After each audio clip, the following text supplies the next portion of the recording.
Indian box office and updates మీద కూడా videos చేయమని చాలా మంది చాలాసార్లు రిక్వెస్ట్ చేస్తున్నారు. సో ఫ్రీ ఉన్న టైంలోనే ట్రై చేద్దామని చెప్పి మొత్తానికి లేటెస్ట్గా ఇండియన్ ఫిల్మ్స్ బాక్స్ ఆఫీస్ దగ్గర ఏ విధంగా పర్ఫామ్ చేస్తున్నాయి, దాంతోపాటు లేటెస్ట్గా కొన్ని బిగ్ ఇండియన్ ఫిల్మ్స్ నుండి వచ్చిన అప్డేట్స్ గురించి క్లియర్గా ఈ వీడియోలో తెలుసుకుందాం. దురంధర్ ఫైనల్ రన్ ముగిసేసరికి 1300 crores క్రాస్ చేసింది. ప్రొడ్యూసర్స్ ఫిగర్ ప్రకారం 1340 crores, బట్ ట్రాకింగ్ ప్రకారం 1305 crores కలెక్ట్ చేసింది. ప్రపంచవ్యాప్తంగా ఇండియన్ ఫిల్మ్స్ నుండి టాప్ 4th హైయెస్ట్ గ్రాసర్గా నిలిచిందనమాట. ఫస్ట్ ప్లేస్లోని దంగల్, సెకండ్ ప్లేస్లోని బాహుబలి 2, థర్డ్ ప్లేస్లోని పుష్ప 2, ఫోర్త్ ప్లేస్లోని దురంధర్. త్రిబుల్ KGF 2 క్రాస్ చేసేసింది. సో ఇక నాన్ సీక్వెల్ పరంగా చూసుకున్నట్టయితే దంగల్ తర్వాత second biggest non sequel film record దురంధర్దే. బాహుబలి 2, పుష్ప 2 సీక్వెల్స్ కాబట్టి. ఓవర్సీస్లోని కూడా 300 crores కలెక్ట్ చేసింది ఆర్ రేటెడ్ సర్టిఫికేట్ తోటి. ఇప్పుడు నెట్ఫ్లిక్స్లోని కూడా చాలా కంట్రీస్లోని విపరీతంగా ట్రెండ్ అయిపోతుంది. ఇండియన్ ఫిల్మ్స్ నుండి బిగ్గెస్ట్ ఓపెనింగ్ వీకెండ్ వ్యూస్ నెట్ఫ్లిక్స్లోని దురంధర్ ఫిల్మ్ ఆల్ టైమ్ రికార్డ్ని పెట్టింది. యానిమల్, ఫైటర్, జవాన్, త్రిబులర్ ఇలా అన్ని రికార్డ్స్ని క్రాస్ చేసేసి పార్ట్ 2 ఎక్కువ మంది ఆడియన్స్కి రీచ్ అవ్వాలంటే ఓటీటీలో కూడా రీచ్ అవ్వడానికి కాస్త టైం తీసుకొని కొంత గ్యాప్ తర్వాత సీక్వెల్ని రిలీజ్ చేస్తే బాగుంటుంది, ఇంత త్వరగా ఎందుకని చాలామంది అనుకున్నారు. బట్ నెట్ఫ్లిక్స్లోని కూడా చాలా ఫాస్ట్గానే ట్రెండ్ అయిపోతుంది. సో మరి సీక్వెల్ పార్ట్ 1కి మించిన ఫుట్ ఫాల్స్ అండ్ దాంతోపాటు కలెక్షన్స్లోని ఏ రేంజ్లో రికార్డ్ పెడుతుందో చూడాలి. కంటెంట్ కానీ పార్ట్ 1 రేంజ్లో ఉన్న దానికి కొద్దిగా మించి ఉన్న దంగల్ని కూడా క్రాస్ చేయొచ్చా అనే రేంజ్ ఎక్స్పెక్టేషన్స్ ఉన్నాయి, అది కూడా క్లాష్లోనే. ఆ తర్వాత మలయాళం ఫిల్మ్ సర్వం మాయ అనే సినిమా ఆల్రెడీ ఓటీటీలోకి వచ్చేసింది. ఇప్పటిదాకా ప్రపంచవ్యాప్తంగా ఫైనల్ రన్లోని 150 crores కలెక్ట్ చేసింది.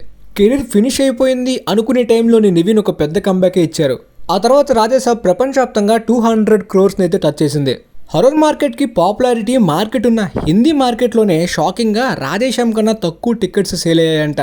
హిందీలోని 24 crore నెట్ని కలెక్ట్ చేసిన ఈ సినిమా రాధేశ్యామ్ 20 crore నెట్ కన్నా లోపే. బట్ టికెట్ రేట్స్ యొక్క డిఫరెన్స్ అనమాట. బట్ హిందీలోని రీసెంట్గా చాలా హర్రర్ ఫిల్మ్స్ లో బడ్జెట్లో కూడా బాగా క్లిక్ అయిపోతున్నాయి. బట్ రాధేశ్యామ్ అక్కడ వాష్అవుట్ అయింది. ఓవర్సీస్లోని కూడా 30 crore గ్రాస్ దగ్గర వరకు అక్కడ కూడా వాష్అవుట్ అయింది. బట్ కేరళ, తమిళ నుండి ఎవరు కూడా నెంబర్స్ ఎక్స్పెక్ట్ చేయలేదు. మోస్ట్లీ నార్త్ అండ్ ఓవర్సీస్లోని పాన్ ఇండియా స్టార్ ప్రభాస్ కాబట్టి మినిమం డీసెంట్ నెంబర్స్ అయినా వస్తాయని ఎక్స్పెక్ట్ చేశారు, కానీ రాలేదు.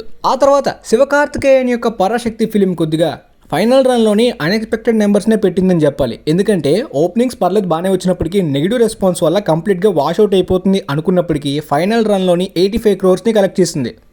ఈవెన్ అమరన్ హిట్ తర్వాత కూడా శివకార్తికేయన్కి మరీ టైర్ 1 రేంజ్ మార్కెట్ రాలేదు. బట్ టైర్ 2 లెవెల్లోని 100 crores దగ్గర వరకు అయితే మాత్రం ఈజీ అన్నట్టు.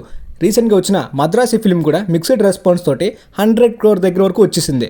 సో మినిమం బజ్ లేని అండ్ నెగిటివ్ రెస్పాన్స్ తోటి ఈ ఫిల్మ్ ఇంత కలెక్ట్ చేసింది. బట్ స్టిల్ బాక్స్ ఆఫీస్ దగ్గర లాసే.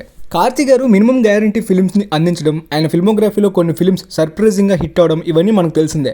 వాతియార్ ఫిల్మ్కి మినిమం హైప్ కూడా లేదు, చాలా మందికి నెగిటివ్ హైప్ ఉందన్నమాట. లైక్ ఆయన రీసెంట్ జపాన్ ఫిల్మ్ లాగా వాష్ అవుట్ అవుతుందని చెప్పి. అయినప్పటికీ ఈ సినిమా సర్ప్రైజింగ్గా కొంతమంది ఫ్యామిలీ ఆడియన్స్కి, రెగ్యులర్ ఆడియన్స్కి నచ్చింది ఓపెనింగ్ డేన. అయినప్పటికీ కంప్లీట్గా బాక్స్ ఆఫీస్ దగ్గర మాత్రం వాష్ అవుటే. 12 crores మాత్రమే కలెక్ట్ చేసింది. మినిమం మార్కెట్ కార్తీ గారికి కూడా కష్టమవుతుంది తమిళనాడులోనే. ఆ తర్వాత చిరంజీవి గారి కంబ్యాక్ ఫిలిం మన శంకర వరప్రసాద్ గారు అయితే ఫైనల్ రన్లోని సంక్రాంతికి వస్తున్నాంని దాటేసి ప్రపంచవ్యాప్తంగా 290 crores కలెక్ట్ చేసింది. అంటే ఆల్మోస్ట్ ఓజీ ఫిల్మ్ లెవెల్లోనే కలెక్ట్ చేసింది అనమాట. సో పొంగల్ నుండి ఫ్యామిలీ ఆడియన్స్ యొక్క అడ్వాంటేజ్తో పాటు మెగా ఫ్యాన్ క్లబ్ యొక్క పుష్ తోటి 300 crores కూడా క్రాస్ చేయొచ్చు అనుకున్నారు, కానీ మిస్ అయిపోయింది అనమాట. మేబీ రాజాసాబ్ వల్ల, క్లాష్ వల్ల ఇంపాక్ట్ అయిందా అంటే ఏమాత్రం కూడా కాదు. రాజాసాబ్ కనీసం కూడా కాంపిటీషన్ ఇవ్వలేదన్నమాట పొంగల్ టైంలో కూడా. యునానిమస్గా చాలా మంది ఆడియన్స్ చాయిస్ అంతా కూడా ఈ ఫిలిం వైపే వెళ్ళినప్పటికీ కూడా ఆ టార్గెట్ అయితే మిస్ అయిపోయింది.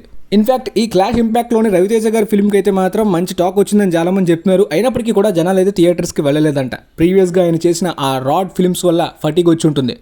బట్ వీళ్ళ మధ్యలో వచ్చిన ఈ అనగనగా ఒక రాజు సినిమా అయితే మాత్రం బాక్స్ ఆఫీస్ దగ్గర బ్లాక్ బస్టర్ అయిపోయింది. 82 crores కలెక్ట్ చేసింది. అఫ్కోర్స్ టైర్ 2 మార్కెట్లోని ఈ నెంబర్ పెద్ద నెంబరే. బట్ వీళ్ళ కాంపిటీషన్లోని థియేటర్సే దొరకకుండా కాస్త ఇనీషియల్గా స్ట్రగుల్ అయిన సర్వానంద్ గారి ఫిల్మ్ అయితే తర్వాత టాక్ వల్ల ప్రపంచవ్యాప్తంగా 37 crores కలెక్ట్ చేసింది. బాక్స్ ఆఫీస్ దగ్గర ప్రాఫిటే. బట్ ఈ ఫిలిమ్స్ కాంపిటీషన్ లేకపోయినా థియేటర్స్ ఒకవేళ ఎక్కువ దొరికినా ఈ ఫిల్మ్కి 70-80 crores కూడా దాటి వచ్చేవి అని చెప్పి చాలా మంది ట్రాకింగ్ వాళ్ళు, ఫిల్మ్ లవర్స్ కూడా మాట్లాడుకున్నారు.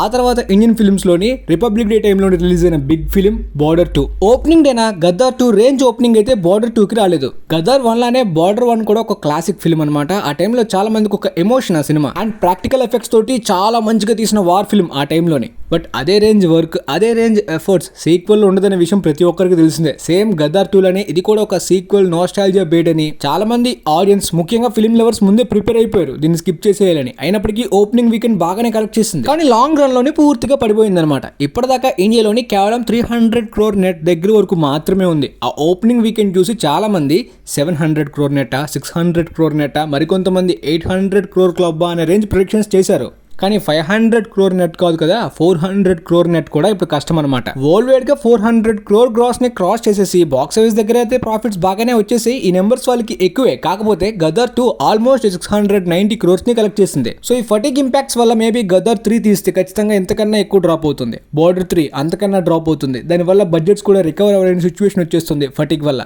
కాబట్టి సీక్వెల్ బేట్స్ ఆపేసి మంచి సీక్వెల్ అందిస్తే ఖచ్చితంగా కలెక్షన్స్ కానీ గ్రోత్ కానీ ఎక్కువ ఉంటుంది.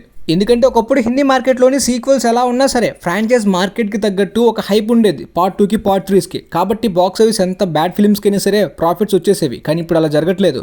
రాణి ముఖర్జీ గారి మర్దానీ 3కి అయితే మాత్రం పార్ట్ 1 పార్ట్ 2 కన్నా ఓపెనింగ్ డే ఎక్కువ వచ్చింది. బట్ ఫైనల్ రన్లోని చాలా గ్యాపే కనిపిస్తుంది. ఫుట్ ఫాల్స్లో అయితే ఇంకా ఎక్కువ గ్యాప్. ప్రపంచవ్యాప్తంగా 40 crores మాత్రమే కలెక్ట్ చేసింది. సో ప్రాఫిట్స్ రావడం కష్టమే. మర్దానీ పార్ట్ 1 50 crores ని దాటి కలెక్ట్ చేసింది. మర్దానీ పార్ట్ 2 67 crores ని కలెక్ట్ చేసింది. సో థర్డ్ పార్ట్ ఈజీగా 100 crores కి వెళ్ళొచ్చు అనుకున్నారు. 50 crore దగ్గరే ఆగిపోయేలాగా కనిపిస్తుంది అనమాట. సినిమా నేను చూడలేదు, మరి రీజన్ ఏమో కానీ సీక్వెల్స్ కి ఫ్రాంచైజ్ కి మినిమం మార్కెట్ ఒక అప్పట్లాగా ఇప్పుడు హిందీలో ఉండట్లేదు. అజయ్ దేవగన్ కూడా రీసెంట్ గా ట్రై చేసిన సీక్వెల్స్ అన్ని కూడా ఫెయిల్ అయ్యాయి బాక్స్ ఆఫీస్ దగ్గర. అలా జరగడం మంచిదే. అప్పుడే అన్నెసరీ సీక్వెల్స్ అనేవి ఆపేస్తారు. ఇక అప్డేట్ విషయానికి వస్తే రణ్వీర్ సింగ్ దురంధర్ 2 రిలీజ్ తర్వాత ఈ ఇయర్ మిడ్లోని ప్రళయ్ అనే ఒక బిగ్ స్కేల్ యాక్షన్ జాంబీ థ్రిల్లర్లోని యాక్ట్ చేయబోతున్నారు. ఇది ఒక post apocalyptic futuristic zombie thriller. హాలీవుడ్లో ఇలాంటివి మస్తున్నాయి ఫిల్మ్స్ అండ్ టీవీ షోస్. కానీ ఇండియాలోని ఇలాంటి ఫ్యూచరిస్టిక్ వరల్డ్లోని కంప్లీట్ వరల్డ్ బిల్డింగ్ తోటి బిగ్ స్కేల్ అయితే లేవు. ఫర్ ఎగ్జాంపుల్ అప్కమింగ్ గా ఫ్యూచర్లోని ముంబై స్కైలైన్ బిల్డింగ్ కానీ తాజ్ మహల్ కానీ ఇవన్నీ కూడా అపోకలిప్టిక్ జాంబీ వరల్డ్లోని ఎలా నాశనం అయిపోతాయి. సో ఆ సగం డ్యామేజ్ అయిన ఇండియన్ సిటీస్ కానీ లొకేషన్స్ వాటన్నిటికీ కూడా సెపరేట్ సెట్స్ వేస్తూ బిగ్ స్కేల్ లోని ప్లాన్ చేస్తున్నారంట. లైక్ లాస్ట్ ఆఫ్ అస్ కానీ 28 years later లాంటివి. సో మరి స్కామ్ 1992 టీవీ షో డైరెక్ట్ చేసిన జై మెహతా దీన్ని డైరెక్ట్ చేస్తున్నారు. కళ్యాణి ప్రియదర్శన్ గారు ఫీమేల్ లీడ్ గా ఇందులో జాయిన్ అయ్యారు. ఇంకొక ఫీమేల్ లీడ్ కోసం భాగ్యశ్రీ గానీ రుక్మిణి వసంత్ ని గానీ తీసుకునే అవకాశం ఉందంట. అంటే వీళ్ళందరూ కూడా ఈ జాంబీ వరల్డ్ లోని సర్వైవర్స్ గా కంటిన్యూ అయ్యేలాంటి క్యారెక్టర్స్ అనమాట. మరి వరల్డ్ బిల్డింగ్, ఎమోషన్స్, ఆ జాంబీస్ లో ఉన్న థ్రిల్ ఇదంతా కూడా పర్ఫెక్ట్ గా క్లిక్ అయితే థియేటర్స్ లోని 1000 crores రావచ్చు కానీ ఓటీటీలోని ఫారెన్ కంట్రీస్ లో కూడా బాగా రీచ్ అవ్వచ్చు. ఆ తర్వాత దురంధర్ 2 తోటి క్లాష్ లో రావాల్సిన పారడైజ్ ఫిల్మ్ పోస్ట్ పోన్ అయిన విషయం మనందరికీ తెలిసిందే. అది కేవలం క్లాష్ ని అవాయిడ్ చేద్దామని మాత్రమే కాకుండా షూటింగ్ కూడా ఇంతవరకు కంప్లీట్ కాలేదు. దాంతోపాటు షూటింగ్ లో కూడా ఆ ఫుటేజ్ కి సంబంధించి ఏవో ఇష్యూస్ వస్తున్నాయి. దానివల్ల రీషూట్స్ కానీ డిలేస్ వల్ల బడ్జెట్ అయితే హెవీగా పెరిగిపోతుందంట. బిగ్ రియల్ సెట్స్ వేశారు అండ్ రెడ్ చిల్లీస్ కి కలర్ గ్రేడింగ్ కానీ విఎఫ్ఎక్స్ ని కానీ అందించారు. బడ్జెట్ పరంగా దాదాపుగా 100 crores ని ఇనిషియల్ గా ప్లాన్ చేసుకున్నారు. ఇప్పుడు 200 crores అంటే డబుల్ అయ్యేలా కనిపిస్తుందంట. బట్ నానికున్న మార్కెట్ ప్రకారం ప్రెసెంట్ 100 crore గ్రాస్ వరకు మాత్రమే. కానీ ఇప్పుడు 100 crore షేర్ రావాలి బ్రేక్ ఈవెన్ అవ్వాలంటే. అంటే పక్క స్టేట్స్లో కూడా పక్కాగా ఈ సినిమా రీచ్ అవ్వాలి. అలా లేకపోతే ఖచ్చితంగా బ్రేక్ ఈవెన్ కాదు, పెద్ద కాస్ట్ ఫెయిల్యూర్ అయ్యేలా కనిపిస్తుంది. ఇందాక నేను సార్కాస్టిక్గా చెప్పలేదు. ఇనిషియల్గా బార్డర్ 2 ఓపెనింగ్ వీకెండ్ ఆ నెంబర్స్ చూసి బార్డర్ 3ని ఆల్రెడీ కన్ఫర్మ్ చేసేసారనమాట. సో అప్కమింగ్గా బార్డర్ 3 కూడా రాబోతుంది. ఆల్రెడీ డెవలప్మెంట్లో ఉందంట, సేమ్ గదర్ 3 లానే. ఆ తర్వాత పెద్ద ఫిలిం కూడా న్యూ రిలీజ్ డేట్ని అనౌన్స్ చేశారు, April 30th అని. అంటే ఆల్మోస్ట్ సమ్మర్ టైంలోని దురంధర్ 2 తోటి క్లాష్ని అవాయిడ్ చేశారు. బట్ అడ్విషియస్ గారి డెకోయిట్ అయితే పక్కాగా క్లాష్లో వచ్చేలాగా ఉంటుంది. నేను గోల్డ్ ఫిష్ అని అన్నారు, బట్ రీసెంట్గా డెకోయిట్ కూడా పోస్ట్ పోన్ అనమాట. ఎందుకంటే డిస్ట్రిబ్యూటర్స్ కానీ ఎగ్జిబిటర్స్ కానీ ముందుకు రావట్లేదు. దాని వలన సేమ్ ప్రాబ్లం టాక్సిక్ కూడా ఫేస్ చేస్తుంది. కేరళలోని డిస్ట్రిబ్యూటర్స్ ఆల్రెడీ బ్యాక్ అయిపోయారంట. ఎందుకంటే ఆ క్లాష్లోని ఖచ్చితంగా వాళ్ళకి సినిమా మీద నమ్మకం లేదు అన్నట్టు. బట్ తెలుగు స్టేట్స్లోని 40 crore రైట్స్ నమ్మారంట. పీవీఆర్ ఐనాక్స్ వాళ్ళు తీసుకున్నారు కమిషన్ బేసెసే.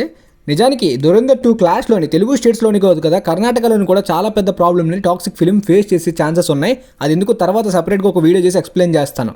ఇది ఈక్వల్ కాంపిటీషన్ కాదు కదా, కనీసం కంపేర్ కూడా చేయలేమన్నమాట టాక్సిక్ని. ఇకపోతే అల్లు అర్జున్ అండ్ అట్లీ ఫిల్మ్ కాస్టింగ్లోని already main heroine Deepika Padukone, దాంతోపాటు Mrunal Thakur, Janhvi Kapoor, other female leads అంట. దాంతోపాటు ఇందులోని రష్మిక కూడా ఉందన్నారు. దాంతోపాటు రీసెంట్గా కాజోల్ లేదంటే రమ్యకృష్ణ లాంటి ఒక సీనియర్ స్టార్ని కూడా ఫీమేల్ లీడ్ని యాడ్ చేయబోతున్నారంట.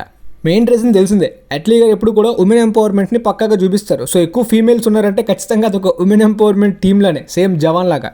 అసలు అనౌన్స్మెంట్ టైంలోని చాలా మంది ఏదో హాలీవుడ్ ప్రాజెక్ట్ లాగా scifi, time travel, multiverse, different predictions అయితే వచ్చాయన్నమాట. తర్వాత అప్డేట్స్లో అయితే మాత్రం గ్యాంగ్స్టర్ ఫిల్మ్ అని సంబంధం లేకుండా కొన్ని సోర్సెస్ అయితే చెప్తున్నాయి అనమాట. ఈవెన్ సూపర్ హీరో ఫిల్మ్ అన్నా కూడా నమ్మశక్యంగా ఉంటుంది. ఎందుకంటే అనౌన్స్మెంట్ టైంలోనైతే మాత్రం వాళ్ళు చూపించింది కంప్లీట్గా ఇది ఒక విఎఫ్ఎక్స్ బేస్డ్ ఫిల్మ్ అన్నట్టు చూపించారు. సో వీళ్ళు అఫీషియల్గా ఫిల్మ్ యొక్క టైటిల్ని, దాంతోపాటు ఫిల్మ్ యొక్క కాన్సెప్ట్ని అనౌన్స్ చేయడానికి దగ్గరలోనే వీడియో కూడా రిలీజ్ అయ్యే అవకాశం ఉందంట. ఆ తర్వాత ఫరా ఖాన్ మళ్ళీ బాలీవుడ్కి రిటర్న్ రాబోతున్నారు అండ్ షారుఖ్ ఖాన్తో కలిసి ఆ ఓల్డ్ మెహూనా ఫిలింకి సీక్వెల్ తీయబోతున్నారని చెప్పి 1.5 year బ్యాక్ ఒక న్యూస్ వచ్చిందనుకుంటా. మళ్ళీ ఇప్పుడు రీసెంట్గా న్యూస్ కన్ఫర్మ్ అయిపోయింది. కింగ్ తర్వాత షారుఖ్ ఖాన్ గారి మెయిన్ ఫోకస్ అంతా ఈ ప్రాజెక్ట్ మీదే ఉండబోతుందంట. అప్పట్లో మెహూనా సాంగ్స్ కానీ కామెడీ యాక్షన్ ఇవన్నీ బాగా క్లిక్ అయ్యాయి. ఆ తర్వాత వాళ్ళ కాంబోలో ఓం శాంతి ఓం కూడా చాలా పెద్ద హిట్ అయింది. హ్యాపీ న్యూ ఇయర్ లాంటి ఒక బ్యాడ్ ఫిల్మ్ కూడా ఆమె ఇచ్చిన తర్వాత అది బాక్స్ ఆఫీస్ దగ్గర బ్లాక్ బస్టర్ అయిపోయింది. ఆమె ఫిల్మ్స్ లో ఉన్న కామెడీ అనేది ఎప్పటికీ వైరల్ అవుతుంటుంది. ఫర్ ఎగ్జాంపుల్ రీసెంట్ గా తీస్మార్ ఖాన్ లోని అక్షయ్ ఖన్నా గారి మీమ్స్ వైరల్ అవుతున్నట్టు. బట్ ఈ సీక్వెల్ కాన్సెప్ట్ ఆ డ్యూయల్ రోల్ లో కనిపించేలాంటి ఒక కాన్సెప్ట్ ని చెప్పారంటే అది బాగా ఇంట్రెస్టింగ్ గా అనిపించి SRK గారు ఓకే చేశారంట. కంప్లీట్ స్క్రిప్ట్ రెడీ అయిన తర్వాత అది విని ఈ ఇయర్ మిడ్కి క్లారిటీ వస్తుందంట ఈ ఫిల్మ్ షూటింగ్ ఎప్పుడు మొదలు పెట్టబోతున్నారని చెప్పి. లేదంటే SRK గారికి కంప్లీట్ స్క్రిప్ట్ రెడీ అయిన తర్వాత నచ్చకపోతే మధ్యలోనే డ్రాప్ అయ్యే అవకాశం కూడా ఉంది. ఆల్రెడీ రీసెంట్గా చాలా స్క్రిప్ట్స్ని SRK గారు రిజెక్ట్ చేస్తున్నారంట, చాలా ప్రాజెక్ట్స్ని హోల్డ్ చేస్తున్నారంట, ఏది పడితే దోకి చేయకుండా. ఆ తర్వాత అల్లు అర్జున్ గారి 23rd ఫిల్మ్ అదే లోకేష్ కనకరాజ్ గారి కాంబినేషన్లో రాబోతున్న ఫిల్మ్లోని శ్రద్ధా కపూర్ హీరోయిన్గా కాస్టింగ్కి అనుకుంటున్నట్టయితే రీసెంట్గా కొత్త న్యూస్ అయితే వచ్చింది. ఇనిషియల్గా పుష్ప 2లోని డ్యాన్స్ నెంబర్కి అయితే ఆమె రిజెక్ట్ చేసింది. బట్ ఈసారి హీరోయిన్గా పక్కగా యాక్సెప్ట్ చేయొచ్చు. కాకపోతే ఒకవేళ స్త్రీ 3 స్కెడ్యూల్ ఆ టైంలో కానీ ఈ డేట్స్ కూడా పడితే పక్కగా ఆమె ఫస్ట్ ప్రిఫరెన్స్ అనేది స్త్రీ 3కే ఉంటుంది. ఎందుకంటే కాంట్రాక్ట్లోని ఆ ఫ్రాంచైజ్కి ఆల్రెడీ సైన్ చేసేసారు కాబట్టి.